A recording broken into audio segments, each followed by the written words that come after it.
Hi, I'm Marty Neumeier, and this is the Head Smack Podcast. You are listening to conversations with misfits, mavericks, and trailblazers. Hey, welcome to the Head Smack Podcast. My name is Paul Pavoni, and I am excited to have another misfit with me. I have Marty Neumeier. Marty is an internationally known writer, designer, and educator. His mission is to bring the principles of design to a world in transition. In 1985, he began working with creative companies like Apple, HP, Adobe, Google, and YouTube to help build their brands and foster company-wide innovation. In 1996, he founded Critique Magazine, the first journal on design thinking. And after 8 books on brand strategy, he is considered by many to be the leading expert. His innovation series, The Whiteboard Interviews, including Zag, named one of the top 100 business books of all time, and The Brand Gap is a classic read by 25 million people. Several books after that, Brand Flip, Scramble, Meta Skills, and now today we're going to be talking about Octavo. Thank you very much for being here, Marty. Thanks, Paul. Thanks for inviting me. Yeah, I'm looking forward to this conversation. Yeah, I've got several of the books here. Good. Love your stuff. Those books. Those are good books. Those are good books. I think everybody should read them. If you are even consider yourself a branding person, brand strategist, if you have not read these books or have them on your bookshelf, you are not a full brand strategist. And so just go home. Just go home. Just give it up. Just call yourself a designer. And so thank you, man, for being on. I'm looking forward to this conversation. My pleasure. Yeah. I'm thrilled to talk about it. And this is the first time I've talked about it on a podcast because it's still, it's got a couple of months to go before it comes out. Yeah. Month and a half maybe. Yeah. October, and I look forward to diving deep into it and learning more about it. And I know you're changing stuff up in how it's being published and everything. So I want to make sure we talk about that. I mean, that's what we could talk about. I think this audience might be interested in the behind the scenes of the book, how I'm marketing it and branding it and building the book to lend itself to a new way of publishing. So it's taken me 5 years to write research the book, write it, and figure out how I'm going to publish it and market it. Because today, you're on your own if you're an author. Your publisher is not going to market your book. They're going to do the minimum. So I'm figuring out a new way to do it. Well, I'm looking forward to diving deep into that journey. And, as you know, I like to start the podcast off just by hearing a little bit about your backstory. Read some of your bio. I do want to hear about a little bit of, how it all started. Like how did you end up, talking about branding the way you do? You're often quoted, you're seen as a leading expert in the conversation about branding and brand strategy. So how did that get started? Did you, first out of high school, out of college? Like where did it all start with you in this journey? Second grade. Yeah. You're a doodler like me, right? I don't know. You have to tell me. What happened to you? Well, I was a doodler. I was a creative kid. I, always liked to draw pictures, couldn't focus, but I never knew how I could use my artwork in making a living. Yeah, I think I was similar. I could draw, but I don't think I would have come to it on my own. It was my mother went to art school. She became a mom and dropped the whole thing, but she went to fashion school and she could draw like an angel. And she'd be sitting there on the telephone doodling while she absentmindedly, not even thinking, just doodling. And she'd be drawing these heads of women that were just absolutely gorgeous with just absentmindedly. And to me, that was magic. So right. I said, how do you do that? And she goes, well, I'll show you. We got out a piece of paper and we drew some things and it went from there. And then you know what happens when you're a doodler in school and you can draw things somewhat realistically, or maybe dirty cartoons or whatever it is you're doing in school. Yeah. Other kids, like they put you in the artist bucket, right? Right. And I love being that. I love having something that nobody else could do. So it started there, and I knew I was going to be a commercial artist because that's what they called it. Right. And when I got into art school, then I realized, no, there's a new name for that, graphic designer.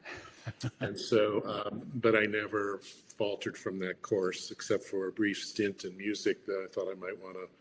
I think you were the same, right? Everyone was the same, weren't they? They wanted to be in a rock band. Yeah, yeah. So I got over that and became a designer when I think I was making money at 20 years old. I was selling my services. Yeah. So I just did that and wanted to be great, really worked hard at it.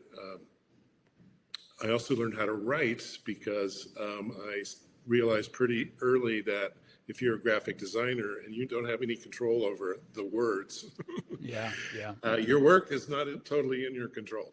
And so I began working with copywriters very closely, like ad agency style.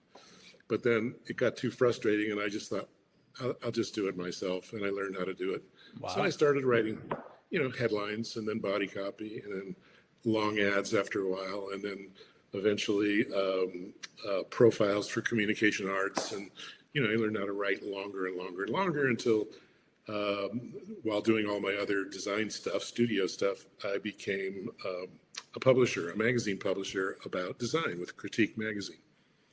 So that's when I really learned how to write good and fast, because I had to be responsible for 100 pages of text, basically. Right. Every 3 months. So that's how I got into writing, and then I was also learning about branding, and I realized that without understanding brand strategy, your design, you're kind of at the mercy of whoever is giving you the assignment. Right. And it could fall flat because they don't know a thing about what they're doing. So unless you take an interest in the strategy part of what you're doing, you're it's hit and miss, right? It might turn out great. You might have an award-winning piece, but it just doesn't work in the marketplace because it was just, it was just born wrong. You just didn't have the right ideas behind it. So being a kind of a control freak, at least in terms of my output, I learned that too. And then I realized that I actually knew more about this than a lot of strategists. And clients were asking me, how should we sell this? How should we position this product? And I had answers to that. Yeah. And I just got more and more into that. Now, were you influenced by anybody in particular? Was anybody else talking about this stuff? Trout and Reese, absolutely. Yeah. I mean, way back in the David Ogilvy days, I read his book and I thought, well, he thinks about what he's doing. He's not just doing cool stuff. Right. He actually has reasons, but he wasn't really a brand strategist in the sense we know today. So Trout and Reese had these books on positioning back in, they started in 1970. I happened to get one of their a little pocket-size booklet that they gave to clients called Positioning. Yeah, I had and that. It wasn't available to the public, but people were getting these and passing them around, It's really kind of underground. Like there was trading, no book. secret trading cards, secret booklets. Yeah. And I read that and I went, oh, well, this just changes everything. Right. So this is probably in the early 70s. I got interested in their stuff, read all their books. I was trying to always convince people, like, if you want to be a designer, you have to read these. I mean, this is not, business or something you hate. This is like concept. Right.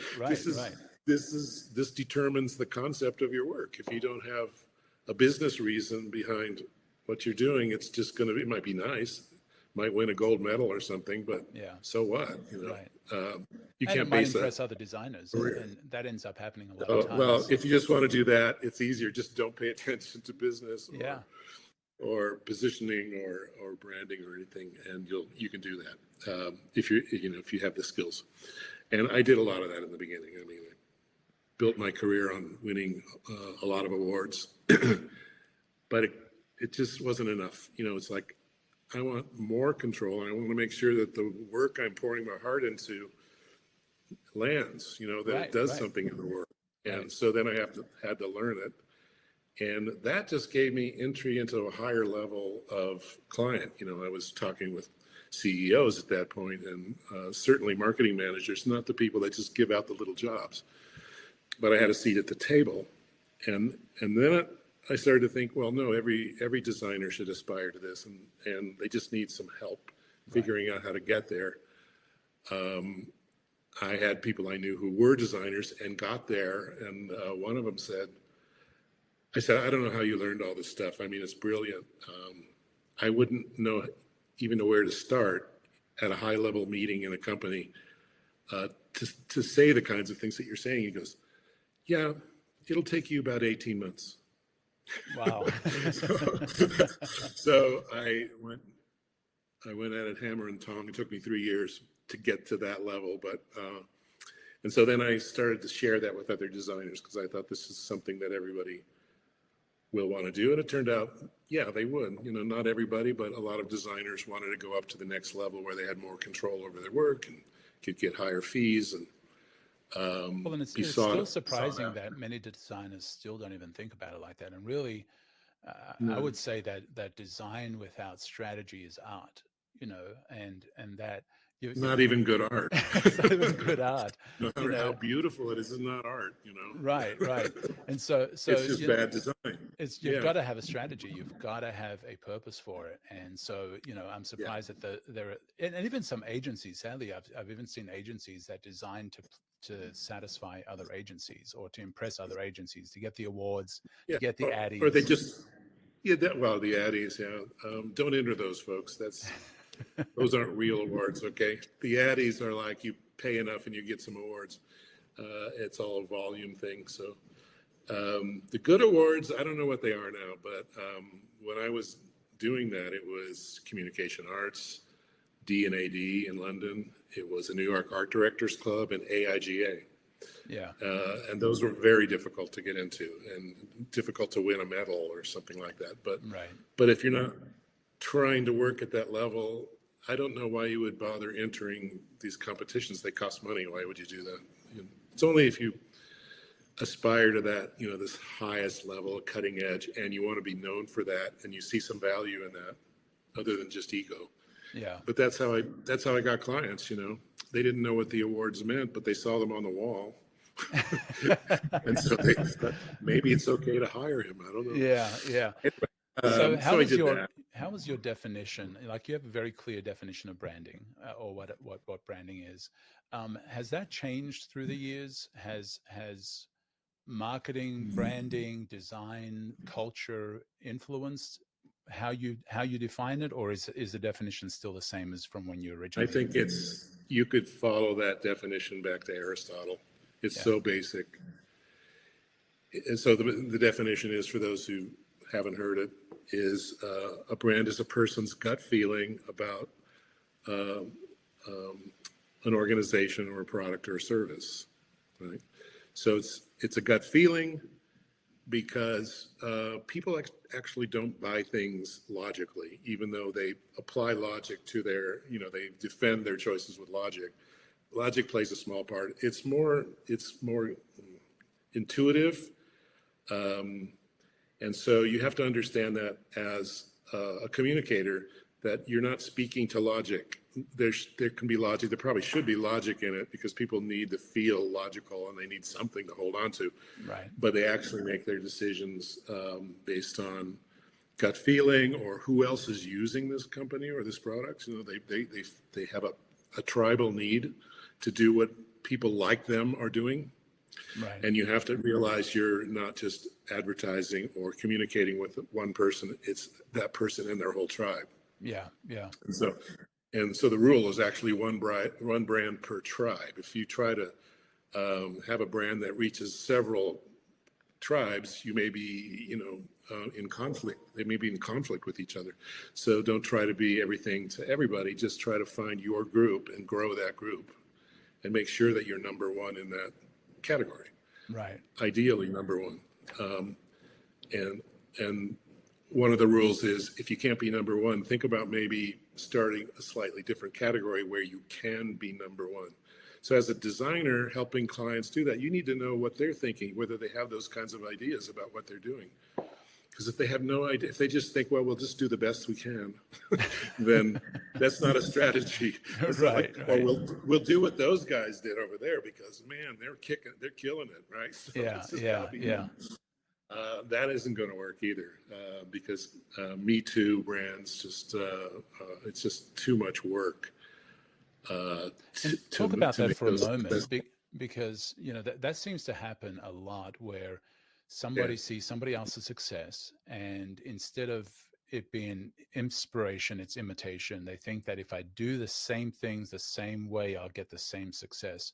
Why doesn't that work?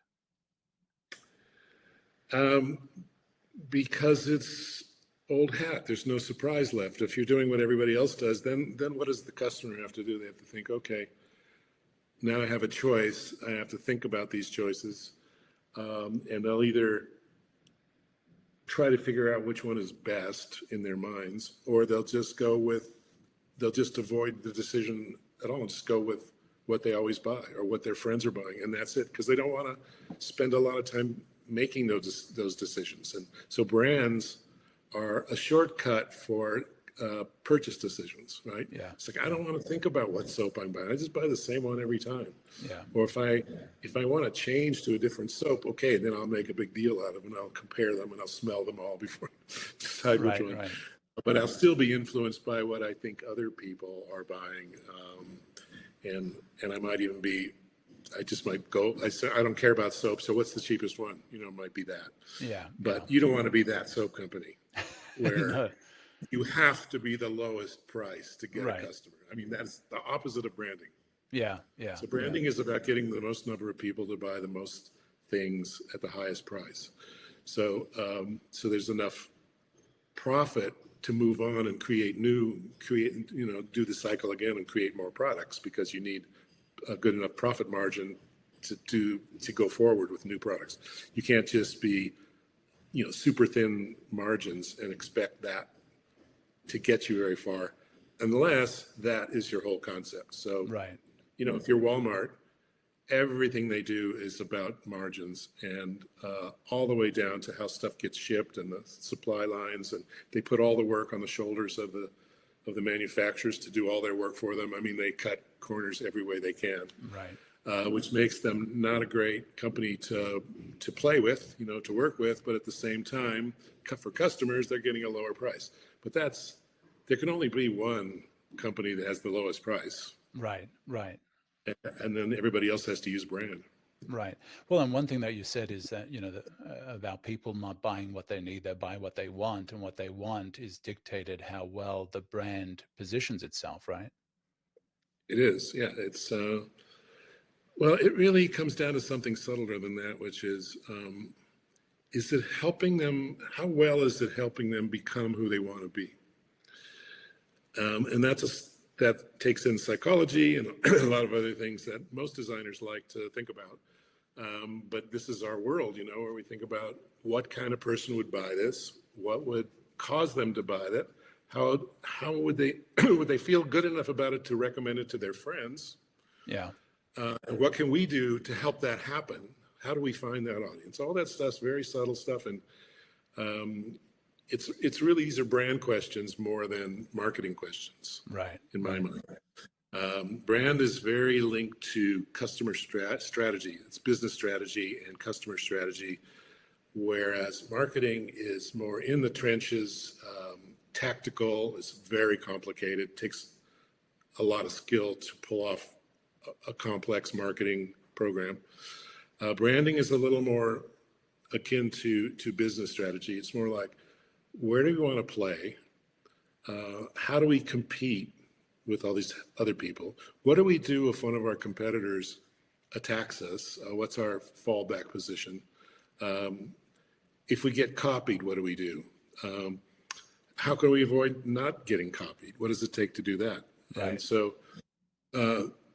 it's a lot of work, and it's always changing.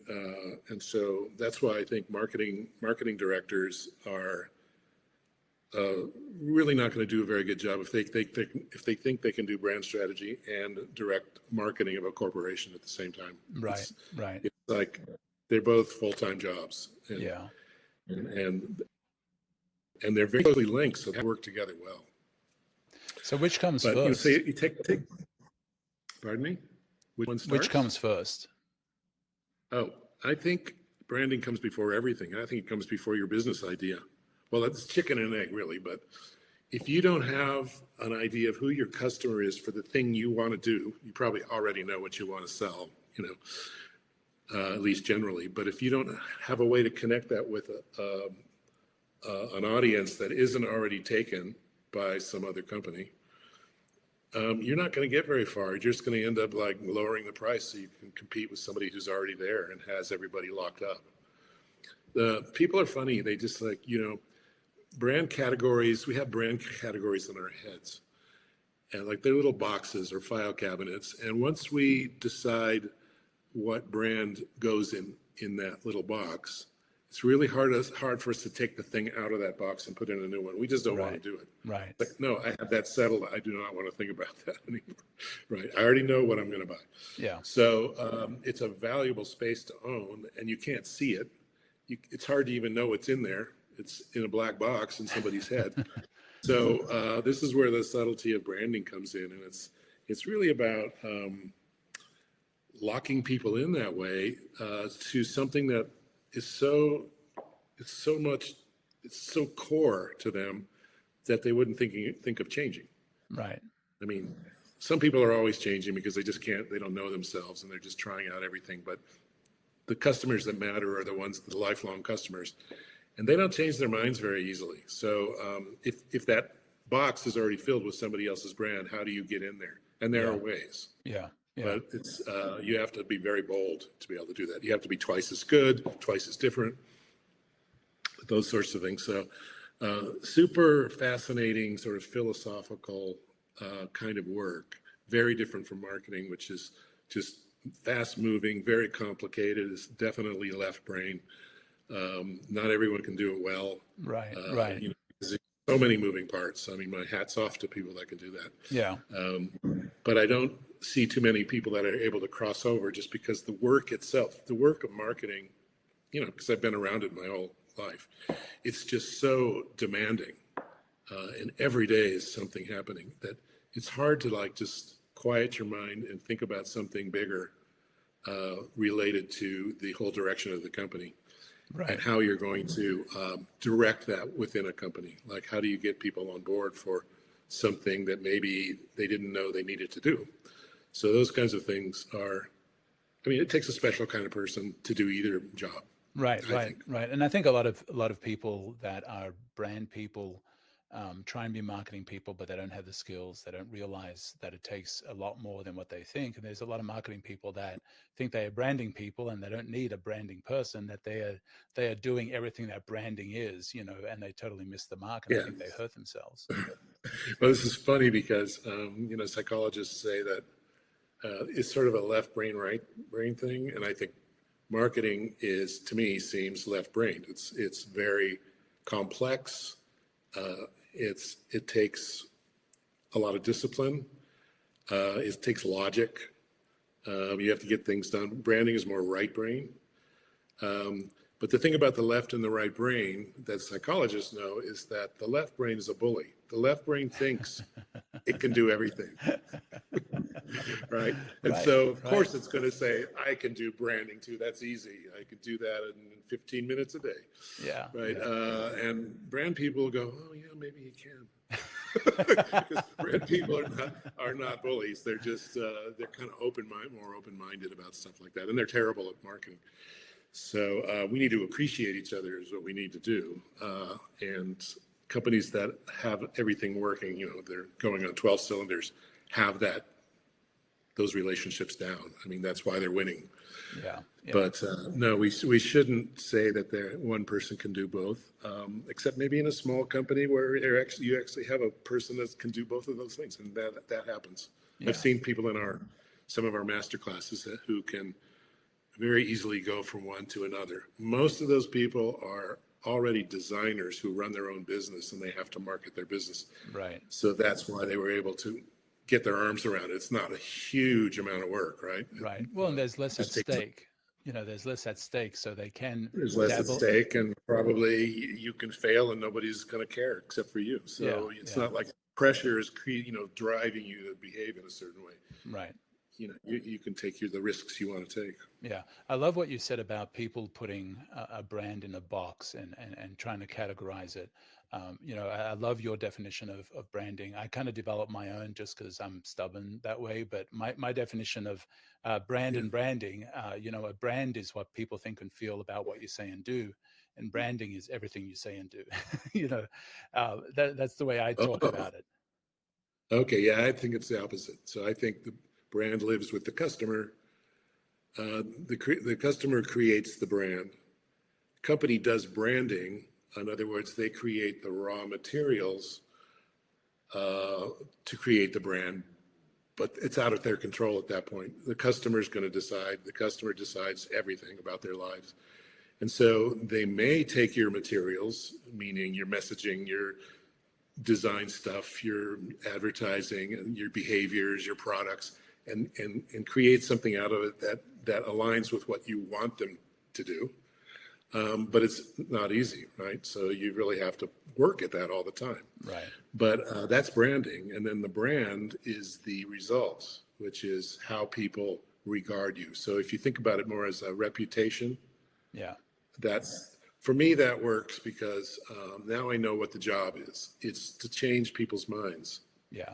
Right? It's to get them to feel a certain way and not be forced to make a decision, but give them something they love so that they go on buying it for years. They'll pay a higher price for it and they'll tell their friends. Right. So that's what the brand does for the company. And so if I were starting, well, I have started a lot of companies, but every time I do it, I think about, okay, I have this hunch. I want to do something. I want to sell something. Now, who are the people that might appreciate this and who aren't locked in with another company? Like they don't already have it. It's not a settled matter for them. Right. Or maybe it's so new that there's nobody to compete with. The job is to compete with nothing, with air, with white space, which is difficult on its own too, because then you have to explain to people why this new thing is going to be super important for you, even though you've never heard of it before. So that's a real challenge too. But typically branding is more like competing with existing companies. And so you have to decide, is it a product problem? Do we need a bad product that's twice as good or way different? Or is it a communication problem? How are we going to succeed at this? Because typically you have to do something twice as good as any competitor to be viable, to win. To get to be number one in something. Yeah. Well, and once a company's reputation has put them in that box, this is what they say that you are. We see that recently companies have pushed up against that box. We see it happened with Cracker Barrel. We see it with Jaguar. We see it with Bud Light. They pushed up against that box and maybe even just busted out of that box. They do brand extensions. Yeah, because they want to keep growing. They have shareholders. People expect them to keep making money. My future self says we got to get over that. We should be thinking about companies that just keep going and keep being, maybe they get more profitable over time, but they don't necessarily expand. It's because it's really hard to do. It's wasteful. Usually when you expand, you bump up against competitors that are better than you or better established. So that's going to be costly. It's any war strategist will tell you that attacking is much more costly than defending. It's way easier to defend your territory than to attack and win. So it's going to cost you a lot. And usually those brand extensions don't do as well as the original thing. So if you just think, all right, so you've built this brand, it took many years to get it established. Why are you watering it down with all these other things that are changing the meaning that people love about what they're buying? Right. Well, because it's easier, and I can get a raise next year. It'll be some really shallow, short-term reason for it, or because our shareholders expect us to keep growing. All right, so create a new brand. Yeah. Put the work in. Create something that's going to last. Invest in it. Start small. Grow it. Think about it more as a garden than as something you're just going to build and then then someone else can tear it down later. I mean, it's more like nurturing these brands. And so I'm always skeptical of any brand extension. I always, with my clients, I say, okay, let's go back to scratch here. Why are you doing this? What if you didn't do it? What's the real reason for doing it? Now, you don't just love products, right? Yeah. There's a business reason for this. Is there any other way to do this? Is there a better way to do it? Are you going too far with it? Are you watering down your core brand? There's a million questions to ask, but I start with being very skeptical of that. But at the same time, there's a good way to do it. So there's a good way to branch off and just make your core brand stronger with every branch. It's like a tree. The bigger it gets, the stronger the trunk gets too, right? So you don't want a bunch of a skinny trunk with a whole bunch of branches just ready to break off when the wind comes up. Right. Well, and I think with brands like Cracker Barrel, Bud Light, Jaguar, I think they disobeyed your core definition of branding, right? They thought they owned the brand, and so they did things that people told them that's off brand, and they felt the feedback or the kickback or the pushback for that, right? Yeah, it's old school. They're just thinking it's all about us. We're the company. We do what we want. We make the customers jump through hoops for us. Yeah. Well, that's always been there, but that's not how you build a strong brand. The strong brand is built around a customer tribe, because you create a much stronger relationship with customers if they feel that they're in charge. So the old school way is you come up with a product idea on your own that you want to sell because you have the capabilities or you want to do it. Then you advertise the hell out of it, which costs a lot. Right. You build it, advertise it, and you get it out there. And some people, maybe a lot of people say, yeah, okay, I'll give that a try. And maybe they like it. They might hit it, they might not. But anyway, the customers are not asked. They're only asked after it's released, after a whole lot of money has been spent. Right. So, I've seen like the Ford Edsel is a classic example. They spent all this money and they were so confident that they knew everything about the buying public. They put out a car that people, when they saw it, they threw up, basically. I mean, it was a horrible looking car. It's supposed to be a luxury car. It looked idiotic. It just was not, because they never showed it to anyone, only themselves. So they had this bubble they were operating in. And, people were leaving in droves. So that's what happens if you don't include customers in the process and start out small and get them involved, instead of saying, you just leave it to us, we'll just give you what we want you to buy. Right. Okay, well, you better be really good. Right. You better be really good. So the better way to do it is you get customers involved from the very beginning while you're developing the product and the messaging and all that. They build the product for you, basically, and they take it over. It's their product. I mean, they really feel ownership of it because you're giving them exactly what they want, and you're making their lives better. And they own the brand. And what's good is that brands last longer than customers. So they create this brand by word of mouth. They tell everybody about it, and now the public has an idea of what your reputation is. That reputation will take you way farther than a single customer. So you've got to stop thinking about transactions and think about helping people get on with their lives, because they will do all the work for you. I mean, in the beginning with, say, I always go back to Apple because I was there when that all went down. They didn't do a lot of advertising. What they did was amazing. Yeah. It's beautiful. But they made great products, and they, even though they said they didn't do any research, they did a ton of research, just very secretly, very quietly. Yeah. And they knew that everything worked before they put that product out. They knew it was different. They knew it was good.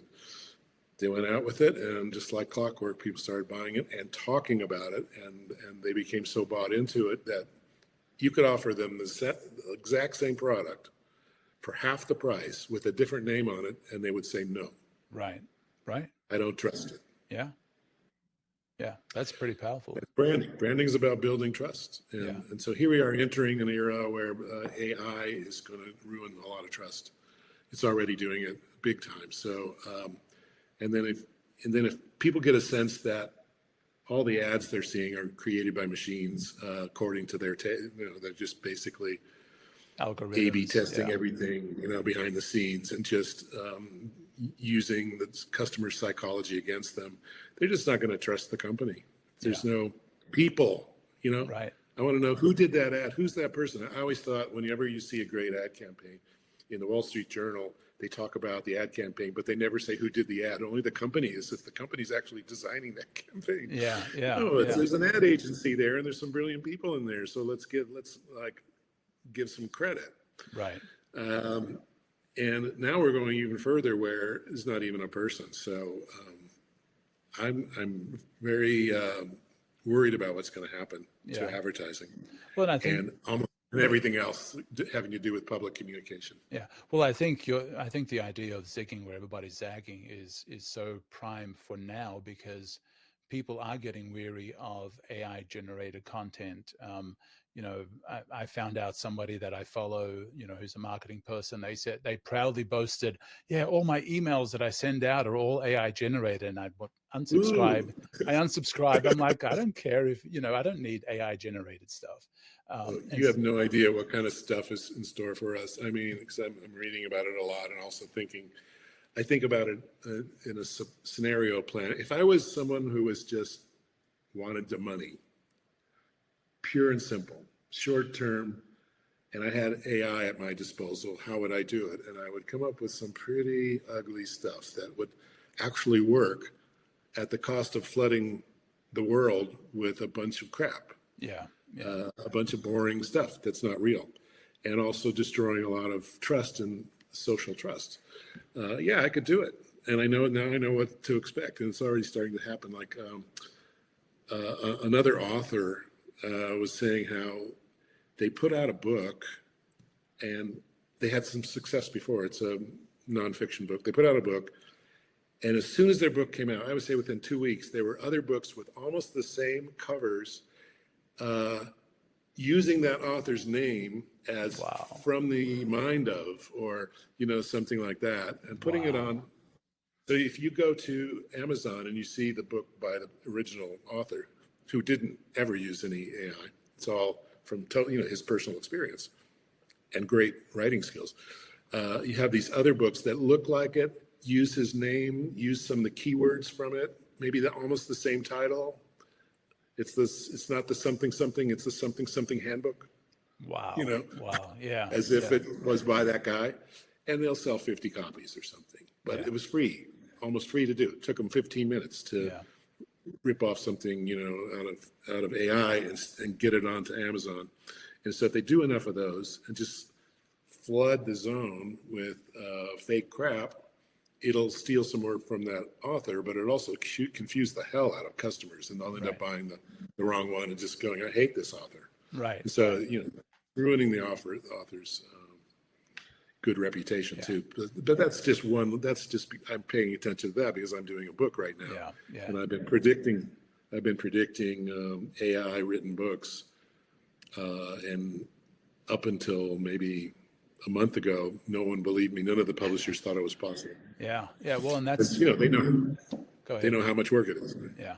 Well, and that's how much work it is to do a book. Yeah. Well, and I think that's the opportunity there to zag where everybody's zigging is to humanize things, is looking at ways to bring humanity, bring people, bring personality, bring the human element back to what you do, whether it's in your advertising, your branding, your whatever it is I think there's a ripe opportunity for people to say, and I don't even know how the language is going to be or how it's going to be talked about, but that it's like we have it made in China, made in Taiwan, made by human, is going to be a new selling point.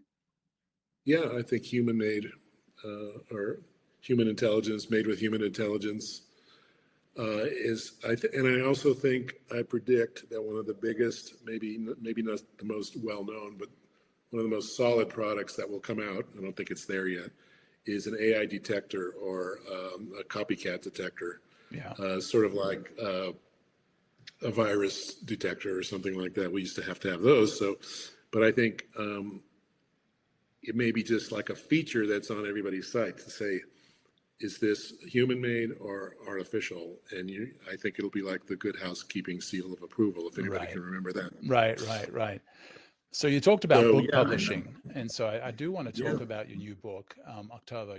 You're doing that a little differently. So what are you doing different about it? Yeah. Let me show you this baby. Okay. So the cover looks like that. Love it.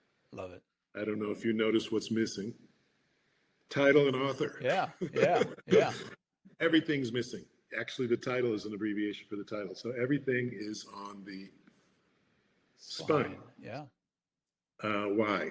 Well, because this is going to be sold on Amazon mostly, I would say, and you don't need to have a title on your book if you've got it on the Amazon page. Why not use the book cover just for graphics, just to do something bold instead of having a bunch of junk and, just do it different. Well, and it's also readable at a very small scale, so when people are looking at it on their phone, they can spot it easily. It's almost like an icon. A tiny thing, yeah. And of course it stands out because it doesn't have anything else on it. Yeah. And so it's a good opportunity to right now to do stuff like that when everybody does it, if they do it. Then it's not so amazing, is it? But they'll point back to say Marty did it first. Another thing I'm kind of proud of here, I'm going to brag a little bit. I think this is a first. So I don't know if you can see it right over where it says a novel. As the first sentence of the story is on the spine. Yes, I love So it. it says, "My name is Scarlett. It's not my real name, and this isn't how I sound." And the back is there's no selling copy. Wow. Why should there be if you're buying it on Amazon? I mean, you're not going to see the back, so everything's there on the front. So that, to me, that's an opportunity to zag. And the reason I put the first sentence on is because just for fun and to be kind of a jerk. Nobody's done it, and I feel like, why not? But in the novel business, everyone who writes novels is very aware of the importance of the first sentence of a story. Their whole book's written about the first sentence or the first paragraph. And so this is just a little nod to everybody who knows, like, oh, that's pretty clever. That's a great opening line too. Yeah, it's the whole story of the book. This is about this. Starts out with this woman. She's incognito. So she took Scarlett Johansson's name because she feels like she's lost in translation from the movie, and she also can't. She has difficulty writing. She's a scientist. She's very brilliant, but she has difficulty writing. It's called dysgraphia. And so it's easier for her just to send voice tape files. So she's trying to get her book published, and that's what this first thing is about. She found this manuscript with her colleague, and it's super important. It's going to change everything about how we understand history and everything. So they know they've got something, and she's going to try to just like browbeat this publisher into getting a really good deal and making him take this, even though it's a dangerous thing to do. It's like it's a stolen manuscript. Yeah. She's trying to talk him into, for sake of society, to publish this thing before it gets buried, because it's too important to fall into the wrong hands. And so she's playing tough, and she puts on this kind of act the whole time, where she's acting tougher than she really is. Yeah. But we as the readers can see that it's a little bit forced. So that's her personality. But the reason I did that, I mean, everything I put into the book, the whole way I structured the book, and voice files is just one, is to do something with the existing technology. So audiobooks, for example, are kicking butt. They're just doing better and better all the time. It's not a big market, but it's a growing market, and you can create excitement by coming up with a good audiobook. And it hasn't reached its peak yet of what you can do with an audiobook. So I decided I'd push the audiobook a little further, and I would write the print book as voice files so that it's a natural audiobook. So if she's sending all these voice files to her publisher and that's how the story gets told, then all I do is use those voicemails as the audiobook. It's the actual people who are doing this telling you the story in their own words to the publisher, and he just prints it in the book and he just makes an audiobook.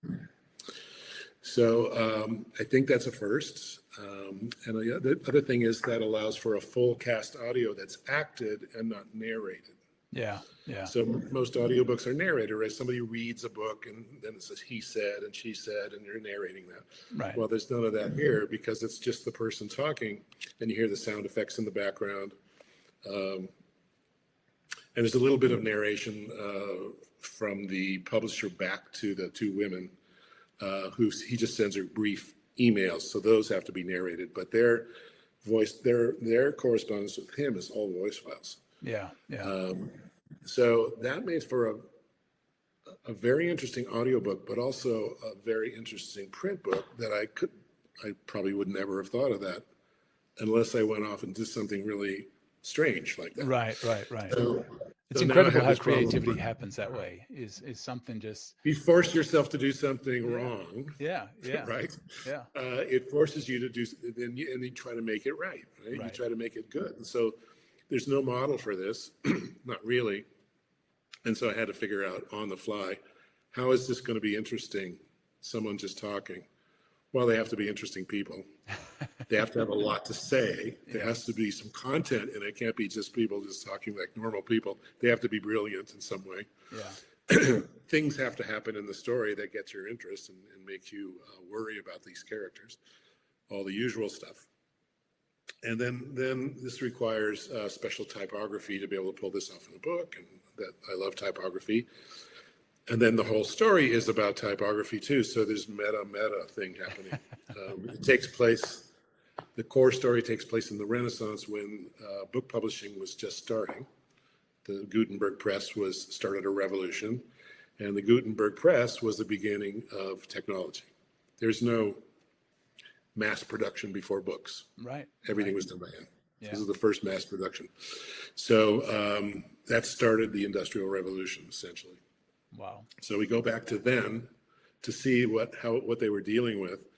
And so then I just create the story where Leonardo da Vinci, ends up the main character. He doesn't do a lot of the talking, but he's the focus of this. And it's about him trying to get his notebooks published, which he always wanted to do, those big notebooks you see. Right, yeah. So everyone could read them. He wanted to be part of the printing revolution. He wanted to get his ideas out there.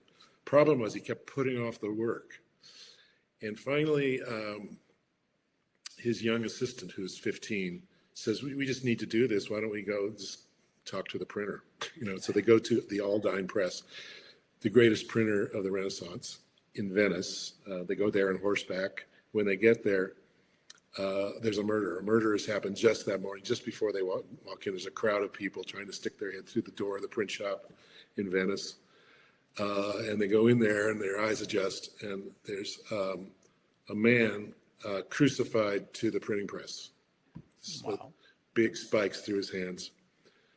And there's type all over the floor, metal type. And so they walk in on a murder scene, essentially. And then you get to meet the real Leonardo. He suddenly becomes Sherlock Holmes before there was any Sherlock Holmes. I mean, he is just so smart. And he figures all this stuff out. He's amazing everybody just by what he's seeing, Yeah. And so that's the story. So they learn a lot, but the whole book is like solving this murder, because if they don't solve it, that press is not going to be reopened, and he won't be able to print his book the way he wants to print it. So that's the central story. And then the two women are telling you the story as they translate the book and vet it across northern Italy. They have to go to all the places and check out whether this story is true before the publisher is ever going to say, yes, we'll print this as truth. Yeah. So a lot of these concepts in the book are related to how I want to market the book and what it can do when it starts splitting into different products. So it changes audiobooks or does something new with audiobooks. I have an idea of how to do something with it for ebooks that makes it a different kind of ebook. And then if it ever becomes a movie, which is out of my control, there's features in it that will make it a unique movie experience. Yeah. So there's two, I don't know, I'm really talking a lot about this because I'm really into it. And It's amazing, and I've listened to I think I'll some of the stop here. no, well, I've listened to some of the voice files. I've started listening to those, and just incredibly well Okay. produced, very well produced, very engaging. And so I look forward to continuing listening to those. And so even in releasing those, the book launches I think October the 14th, somewhere around there. But you've released those. Why did you release those before the book was even coming out? Okay, now this gets into branding and the marketing concept. So if you're not paying attention to publishing, you won't know all this, but publishing is becoming sort of monopolized by the top 5 publishers because there's not enough money to support a whole lot of little ones, but also they can get away with it. And so, and they tend to invest money in a book they think is going to sell right away. They're not interested in books that 20 years later, it's a classic. They don't care about that. It's got to be they don't care about the long best tail, right? in the first 6 months. So they can recoup their however much they're spending on the advance and marketing and promotion and production of the book, Yeah. So that's how they think about it. And so how do they pick a winner? They have to pick a winner. It's like, I think this book is going to be a home run, and then they have to sell it to their editorial board. And it's got to be clear cut that this book has a chance to be a big winner. So what that does for books is it narrows it down to the choices are celebrities who already have a giant following and probably don't need the money. And then there's authors who already have a big reputation and are just predictable. If Patterson puts out another thriller, he's going to sell a bunch of those books, and it's just like clockwork. But there aren't that many of those. Right. So most of the books tend to go to celebrities or influencers or somebody, and most of them don't make money. They don't make back their advance. Because the people choosing those books have no clue as to whether they're going to sell or not. Yeah. And they don't make an effort to find that out. They just take a book, they dump a bunch of money in it, and then when it bombs, they just go, well, okay, it's one of the bombs. And they figure if 1 out of 5 makes a decent profit, they'll stay alive, they'll keep going. And sometimes they hit it. But typically the books that are classics now, that we just keep going back to, if they were debuts, they were turned down by everybody, for sure. Yeah. If they were done by already successful authors, well, then that was a safe bet. But no one can predict, in the business can predict. So if you can't predict what's going to sell, and I would say more than 50% of books on Amazon only sell less than 12 copies. Wow. 3 years worth of work or whatever, and they sell 12 copies. Wow. I know it's hard to get your head around. So why I'm attracted to this project of learning how to do this in a different way is just because the challenge of it is overwhelming. Yeah. I mean, you're not only competing with the 500,000 books that come out every year, you're competing with the 20 million that people have been buying forever and are still in the stores, right? Yeah. So it just gets harder and harder every year to make a place for yourself. Beyond selling them, a few thousand copies, which is hardly worth it from an hourly rate, making 20 cents an hour or something. Yeah. So, but if you really want to, go ahead. Well, I was going to ask now, if do you see the way you're doing this as a template for publishing going forward? Is this unique to you? Can anybody do it? Where are you seeing this in the history of book publishing? I think I'm doing this for everybody else.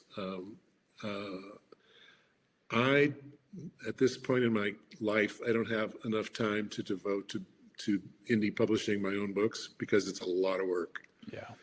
but it's not a lot of work if you build a company around the structure that I'm creating. So something like what I'm doing. Anybody could do it if they're dedicated to it, but you have to do it in a different way than the big five do it. So what they do is they put all the money up front and then they win or lose. They just roll the dice. Yeah.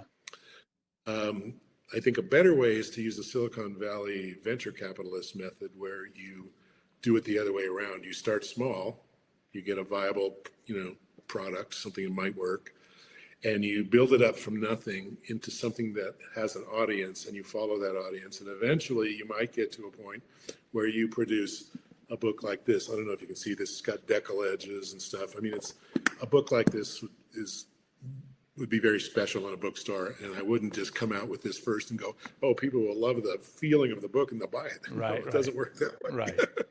So I would do this if I had a huge audience clamoring for a very deluxe book, but that would be the end of the cycle, not the beginning. Right. So right. That's what publishers are doing. They're putting out a hardcover book, which costs a lot to produce, and then they're going to the cheaper and cheaper ones to sort of catch everybody else. I do it the opposite. I'm doing it the opposite way. So I'll start out writing a draft.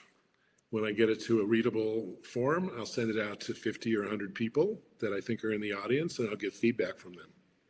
Yeah. These are people that volunteer to read it. They want to read it. They like my other work or whatever. And then I go and I interview them one by one. I ask them, where did they stop reading? Was there any part that they didn't understand? Where did they perk up and go, wow, now I'm into it, right? I want to know all those things before I go and do a second draft. So they're already in my sort of a reverse funnel, right? Starting with the core people, and they're helping me build the book. And then I'll do it again. I might do another round of 100 people. Okay, and then, I'll go ahead and produce the book once I'm satisfied that it's already a hit, at least for some people. They're going to buy it. They like it. I'll put it out in the cheapest possible way.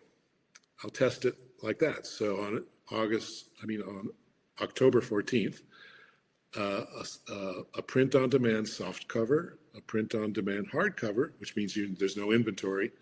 You just give them the files, and they produce it as somebody buys it. An audiobook, which is basically bits, and an ebook, same thing there. Those are all. There's no production cost in those. They get sent out or produced on demand. So it's not costing me that much. It's a lot of work up to that point, but it's not costing me that much. Then I'll see how it goes. If I run into some big problems or something, maybe I made a mistake and I said something that's just not politically correct, or suddenly is not politically. It was when I wrote it. Now, that happens to people. I might want to just pull it off and change it, before it gets really bad. I'm not going to double down and say, well, those are my words. It's like, no, if I said something I didn't mean to say, that's on me. So I'll go back and see if I can change it and also try to make it a little stronger at the same time. It's an opportunity to do that. Okay, so if those take off, if enough people write Amazon reviews in the first month, all these things that can help you along this path as you kind of spread out and find more people.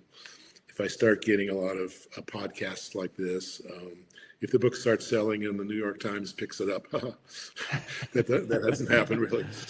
There's nothing you can do to make that happen except be already famous. But it could happen. Okay, something like that. Then I go back and produce some better stuff. Yeah.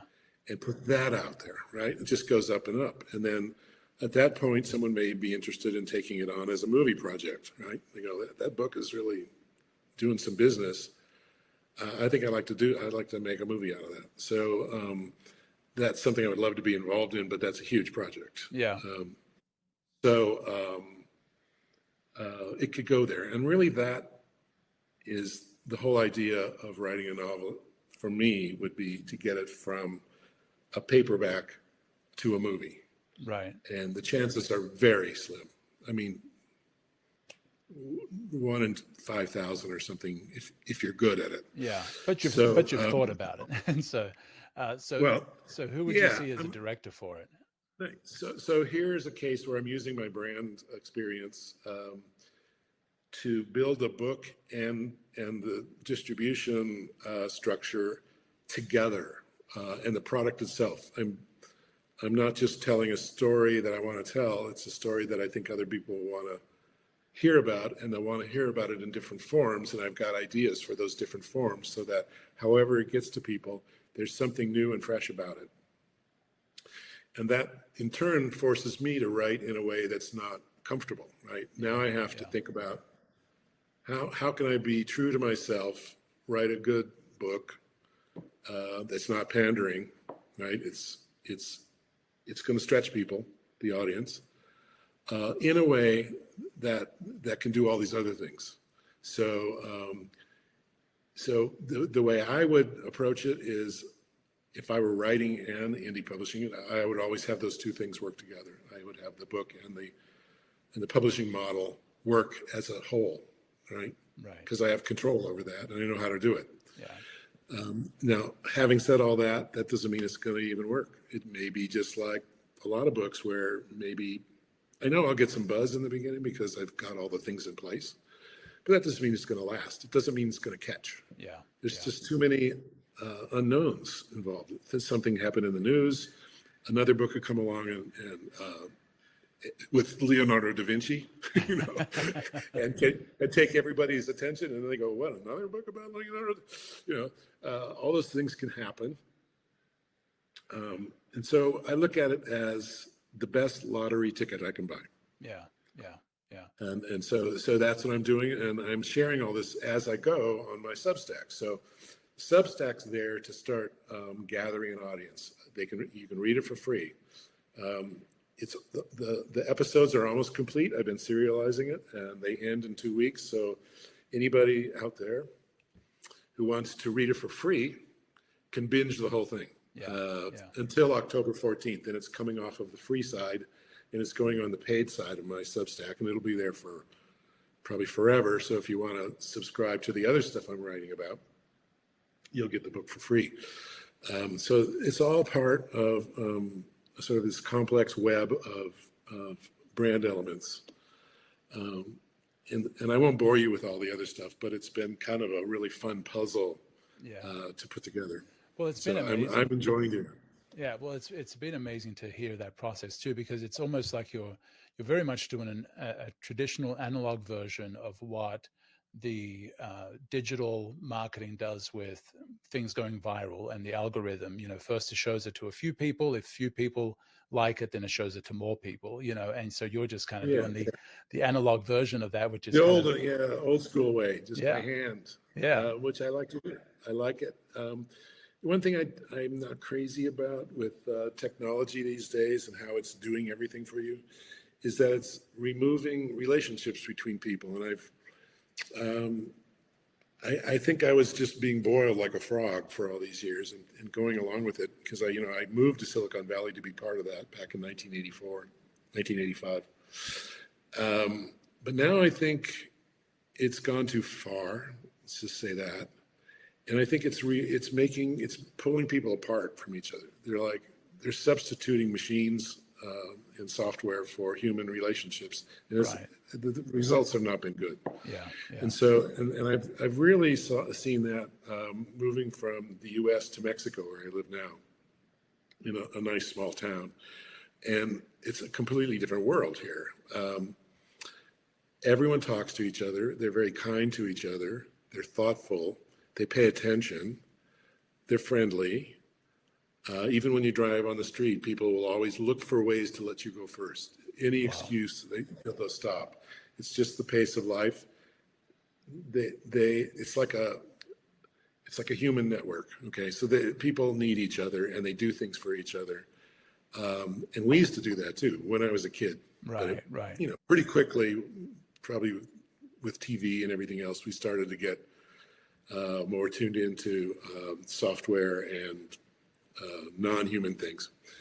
But coming back here, it's just been so delightful. And I think we can have both. I don't know why we have to have everything has to be mediated by a machine. It doesn't make any sense. Right. So we have to look for ways to just be human with each other and visit with each other in person, because there's a huge difference. don't take advice from machines, you know. Use the machines. I mean, I think AI has been just so great, AI and Google and everything, for just bringing the information to you. And I've really benefited from that. I've used Wikipedia more than anybody probably. And it leads you to all kinds of other good human sources back through the ages that you can learn from. But it's the learning that counts, not the doing it for easily. Right, that's not going to leave you with right. anything. That's just like somebody giving you fish. You want to learn how to fish. You want to, you know. So my guess is that I'll just say this for free. That we're going to move into a time of greater orality is the word, where there's more emphasis on just talking with each other, and because we can't trust what's being produced. Yeah, it's not real. Yeah. So your ability to stand in a room with people and talk and be interesting, not like what I'm doing, but really interesting, is going to be very important. And I think if you want to be anything in this world, you're going to have to do it live. You're going to have to you have to think on your feet. You're going to have ideas. You're going to have to be human. You're going to have to be kind. All these virtues that we kind of were able to leave behind with technology, these are going to become very important. So that's my prediction. And I'm not thinking that's going to happen really soon, but I think we're starting to see the need for it. And I think within 25 years, we'll see a lot more people just putting down their phones, doing improv, hanging out together, having real conversations without a phone. Yeah, I think so. I think there's going to be a rebellion of people that are going to hit a tipping point of I'm tired of AI and fakeness and not being able to trust and not being able to know something's real. I need people. I need humans. I need, information with meat. I need living organic beings to be in my presence and for me to engage with, as opposed to this digital world that is enjoyable, but it's, right now it's almost like it's a cub, a lion cub, that we're enjoying playing with.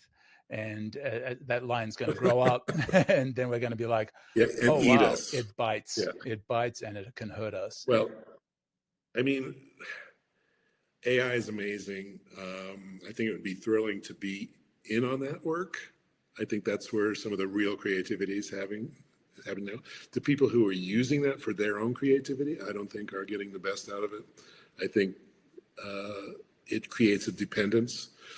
Because you're not learning enough yourself. And so there's a lot that it can do, though. And so long as it stays kind of in an infrastructure role, it's going to be great. We have to sort of push it back from creative stuff and say, wait a minute, I think I'd rather think through this myself. I need to learn these things myself. I want to talk to friends who I trust. All these things I think will become more important, but not to everybody. And that's what worries me. I think, you and I and probably everybody that's listening here is going, yeah, we know that. But we're like maybe 5% of the world, and we're probably pretty educated, I would say. There's a lot of people that just are helpless. I mean, they're very trusting. They're not that educated. They're hurting for some reason, and they're grasping for anything that can make them feel better. And it's just a perfect setup to be taken over by the people who own this technology. So, and right now we're in a stage of history where there's a lot of inequality, and most of the power is at the top, and it seems to be getting worse. And this is the very time AI is coming out. So naturally, people are going to try to grab that power and control everyone. It's a perfect time. So it's fascism on steroids, basically. Yeah. So people like Elon Musk come to mind, but all the broligarchs. That's what they're seeing. They're seeing, well, this is our moment. I mean, if we don't grab this, well, first of all, I'll be out of business if they don't compete. So they're all fighting to see who can own the world, basically, through technology. Right. And it's, it's just a really simple thing for people to say, well, wait, I don't want to do that. Yeah. Yeah. Right. I want to stay free. Right.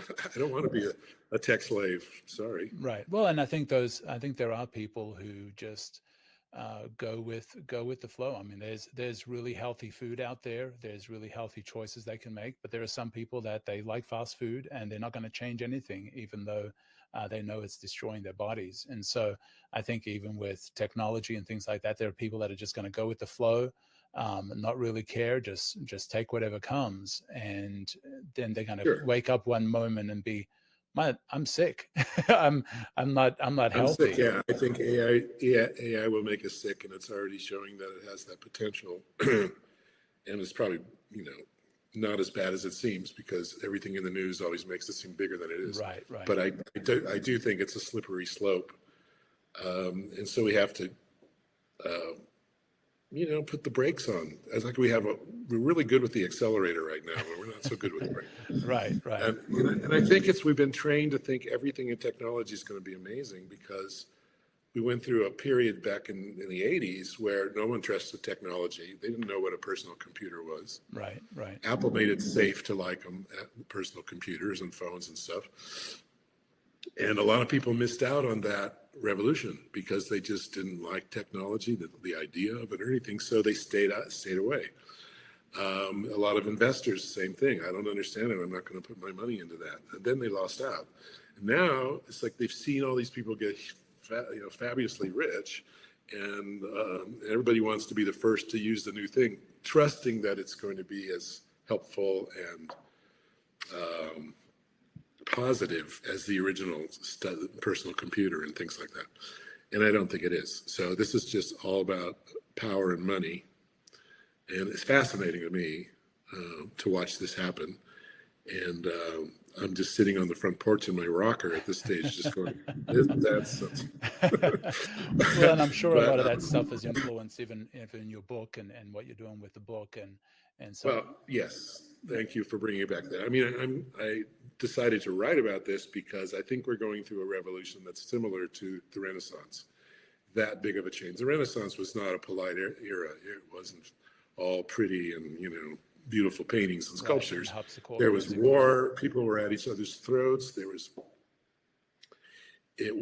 lifespan was going to be shortened just by the hatred going around, the fear of new things. Very similar to what we're going through now. And I wanted to explore that and see if there are lessons from that we can pull out. And the lessons were there. Yeah. And I got them all from Leonardo da Vinci. There were not a lot of writings by him except for his notebooks, and you can get a lot there, but he's really kind of formal and practical in his notebooks. You don't get like his tone of voice, although we've got some letters from him, and he's a much different person when he's just writing to his friends and associates. He's funny, right. He's lighthearted, yeah. He's kind of elbow, and that's the Leonardo that I wanted to capture, the real one. And so I had to kind of interpret that. The other thing I think is that Leonardo is essentially a designer before they had that word. There was no role of being a designer, but that's what he was. If you combine technology and art into something that is practical, you're a designer. Right. And he was one of the first genius designers. And so what I noticed is that all the people in that era, the way they ran their businesses, very similar to what we do today. And I have a book on all the tax records from the studios in Florence from that period. The square footage, how many employees, how much money they made, how much money they spent, all that kind of stuff. Very similar. Yeah. But they were better at it than we are now, but because they also collaborated really well. Yeah. So, but I think I know what his life was like, because it's so much like, running a studio, and he's doing it on this way higher level. He was an atheist. He was gay. He was dyslexic. He's left-handed. All the things that weren't popular at the time. Wow. He would fit in perfectly today. He would have all the cool, attributes that we're familiar with. But then he had to kind of keep it quiet. I wouldn't say he's in the closet, but he pretty much was in the closet. He He never went out with any women. He didn't have any wives, any girlfriends, anything like that. So that's very interesting to kind of tease that out. But I think the way he thought would be very useful to us today, having to navigate this world. That's revolutionary. It's scary. People are dying in it because of the changes. Right. Same thing in those days. If you were a publisher, you could be given 20 drops on the strappado, which is this thing where they tie your arms behind your back and they put a rope back there and they drop you off and it dislocates your shoulders. Oh, wow. And you live. Oh, my goodness. Right. And they do that 20 times for publishing a book, you bastard. Wow. Why? Because the people in power, the church and the courts, did not want people learning stuff. Yeah. Well, we're kind of coming into a similar territory. Like Google doesn't want you to learn anything; they want you to be addicted to their version of truth. Right. When you go look something up, you get the AI version, and then they hope you won't even go past that. Yeah. And so, that's another prediction I have, is that we're going to be buying a lot of paper books where we can't be surveilled. Wow. If things keep going the way they are, if things turn out to be very autocratic and our freedom is curtailed, we're going to be surveilled like unbelievably. So not something I ever thought would happen. But, you can't be tracked with a book. Right. Right. So you kind of have bad, I don't feel like internet connection with the book either, and there's the license never expires. Right. They can't change your book. They can't change the type on the page while you're not looking, like Kindle does. They'll change it. Oh, wow. There's something's been banned. They'll change some words in a classic book. You don't get and it's on your, you own the license to read it, but you don't own that book. Wow. So we're giving away all kinds of power, just, happily to all these companies. And I think we're going to figure that out. Yeah. When it starts to turn bad. Yeah. And if, let's say, AI doesn't make the amount of money that all these investors hope it does, do you think they're just going to give up and go home? Or are they going to pound on these companies to make money any way they can, even at the expense of society? Wow. That's the kind of thing I worry about. So I have the luxury of worrying about that stuff because I don't have to work in a studio anymore. I don't have clients. I have students, Yeah. Well, it's interesting what you said there about Leonardo being kind of the first graphic communicator, or that what he did was so revolutionary in his day, and capturing that in a book, I think is awesome to kind of let people re-look at him as a character and how different he was from his real culture. Person. He was a foodie. He loved to cook. He was dyslexic and he didn't know Latin. He was unschooled. Wow. Think about that for a while. Wow. He was unschooled because he was a bastard. So nobody was supporting. His uncle took care of him, but he wasn't allowed to go to the good schools. So he was just like all the other peasants. So he had to figure out everything on his own. He was a snappy dresser, like really had an eye.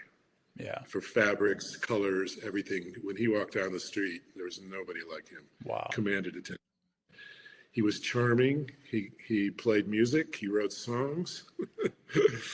The guy was really brilliant, but I think what he really did for us is all these mechanical things that he did. I think the paintings are good, but it's more like the painting technique and his sense of, excuse me, the depth of his colors, the pigments that he used, the perspective, all this stuff that he had been developing. The science part of his art is more important than the actual art. Wow. Because Michelangelo was doing stuff that was much more heart-stirring, right. without any of that. Yeah. But his mechanical stuff and his ideas and his understanding of what was really happening in nature and not what people thought it was. Like he just asked very simple questions about everyday things. Like, why is water swirling around like that? What makes it do that? Why doesn't it just fly in the air? Yeah. How did those bones get on? How did those fish bones get on top of the mountain? Couldn't have been from Noah's Ark, because there would have been other things up there besides fish bones, other dead bodies. Yeah. Yeah. Yeah. Mastodons, whatever. So all these things were brilliant questions, and we should be asking those kinds of questions now, those more philosophical questions. So I'm hoping the book will stir something in people and go, man, I want to think like that. It's not out of reach. It's not out of reach for us at all. So, and he's, we've got 500 years of knowledge between us and him, so we should be able to get better at this and not be so dependent on having a machine do everything for us. Yeah. Now, you had mentioned, it's gone from your laptop screen and, maybe at some point we'll go to the big screen. Who do you see directing this? I have no idea. I think, well, there's one person I thought would be good, and I can't remember his name now. Guillermo Toro. Oh, yeah. He's Mexican, but he does American movies in English, and he loves Leonardo. And he hasn't done anything on Leonardo. He's working on a movie now about Frankenstein, which is going to be a whole different take on Frankenstein. It's Frankenstein the later years. The later years, yeah. And it's coming out in November, so look for that. But he has the ability, he has the interest, so I think he would be an interesting choice. But I don't think it's something that an author can do anything about. I think it's just right. To a filmmaker, the author is just some guy who's annoying guy who's in the back of the room who really should just shut up. Yeah. Now, did you have anybody in particular? Because they're just, in their mind, what they're doing is so different than writing a book. Right. And it's true. It is super different. And I would still like to be involved.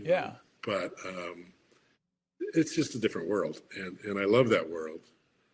And I would love to see it be done well, but then you have no control over that either. I've seen really good books just get trashed by the director and the producer. Now, did you have anybody in particular in mind as you were writing the characters, or whether an actor or a historical person aside from the actual person that portrayed? No, I had kind of a construct of real people in mind, people that I've known with certain personality traits and things. I've been in the publishing world, so I kind of know what people talk about in their emails and stuff and how they think.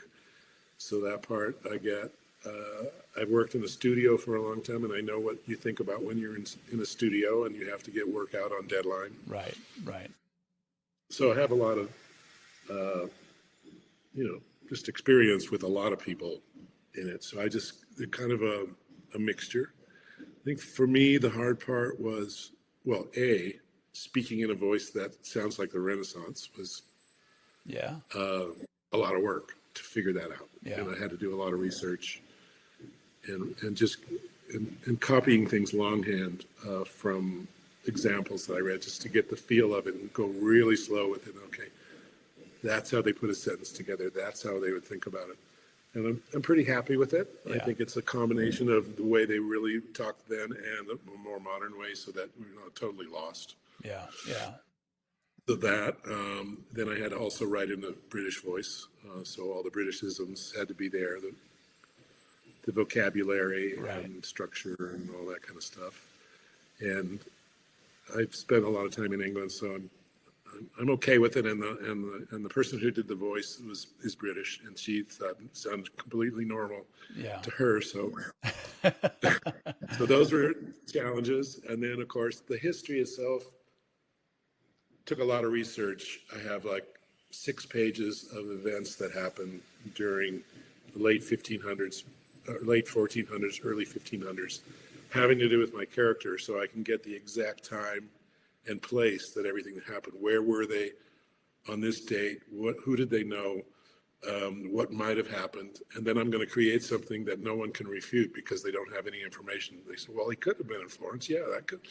I don't know. I don't know anything about what he was doing in Florence. So yes, it's possible. I want to be able. I want a Da Vinci historian to read it and go, that's pretty good. Yeah, yeah. I think yeah. that could have happened. He could have done something like that. It's believable. Right. And even if I get a little bit of that, I've sent it off to some of the people I really admire who wrote great biographies. I want to see what they say if they have time to read it. They might be grumpy about it. Might say, yeah, that never would have happened because I know for a fact that he was sick that week. Yeah. But,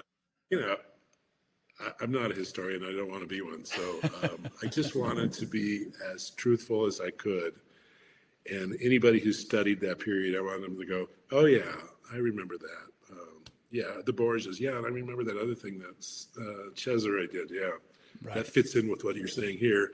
I can see Cesare doing that, that kind of thing. Right. Now, it won't matter to 99.9% of the readers. They won't care. But I think they'll get a feeling that It feels right. It feels right. It feels real. Yeah. And so that I did mostly for me because, I don't know, you got to have something to do in your old age. So who is your audience for this book? I think the core audience is going to be people in the creative businesses. So anybody who would think Leonardo was a cool guy is probably the core audience, but I think it'll also appeal to people in publishing because it's about publishing. People who like historical novels, people who like thrillers, people who like mystery. So it actually has quite a few niche audiences, which is part of the design. I wanted to see how many people can I pick up without creating conflicts between them and putting together a tribe that really would hate each other. Right. So we'll see how that goes. All this is theoretical until October 14th, and we see what happens. Yeah. My promise is to all my followers is I will honestly tell you what happened to every part of this. If you're interested, I'm going to have a little diary of what worked, what didn't work. If they want to know how much money I made, I'll tell them privately. But I'm interested in how do we need to publish books so that it actually works for good authors? Because there's a lot of great writing that's just getting rejected right and left because it's too different. Or the people making the decisions think it may take a year to catch on and they just don't have that time. Yeah. So,